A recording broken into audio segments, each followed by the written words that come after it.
بسم اللہ الرحمن الرحیم۔ السلام علیکم۔ انصاف نیوز ایجنسی کے نیوز روم میں خوش آمدید۔ آج کی بریکنگ نیوز پر ایک نظر۔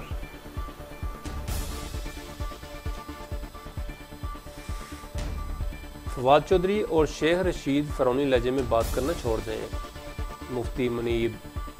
فواد چودھری اور شیخ رشید فرعونی لہجے میں بات کرنا چھوڑ دیں، ان کی حقیقت سب کو معلوم ہے۔ ٹی ٹی پی سے مذاکرات کی بھیک مانگنے والوں کو تحریک لبیک پاکستان کا نام لیتے ہوئے شرم آنی چاہیے۔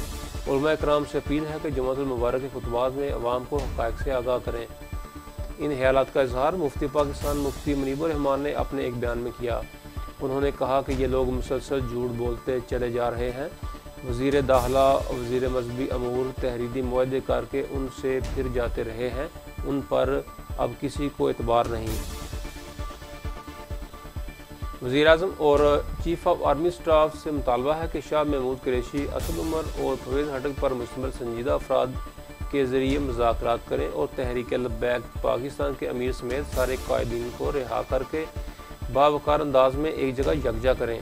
رینجرز کی تعیناتی سے اشتعال پھیلے گا۔ پی ٹی آئی کو اپنا ماضی یاد رکھنا چاہیے۔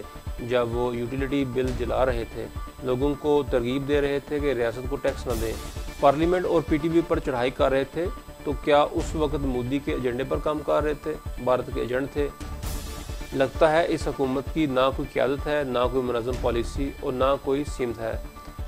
ہمارا مطالبہ ہے کہ معاہدے کے طے شدہ مطالبات کو فی الفور تسلیم کیا جائے، اور وہ یہ ہے: ٹی ایل پی کے امیر اور شورا کے ارکان سمیت تمام اسیروں کو فوری طور پر غیر مشروط طور پر رہا کیا جائے، تمام ایف آئی آرز واپس لی جائیں، تمام علماء کے نام شیڈیول 4 سے نکالے جائیں، تمام اشخاص اور اداروں کے مجمد بینک اکاؤنٹ بحال کیے جائیں، تحریک لبیک پاکستان پر پابندی کو اٹھایا جائے، معاہدے کے مطابق پارلیمنٹ میں توہین رسالت کے مسئلے پر بحث کی جائے، نہتے مظاہرین پر مسلح ہونے کا جھوٹا الزام واپس لیا جائے، وزراء کو روکا جائے۔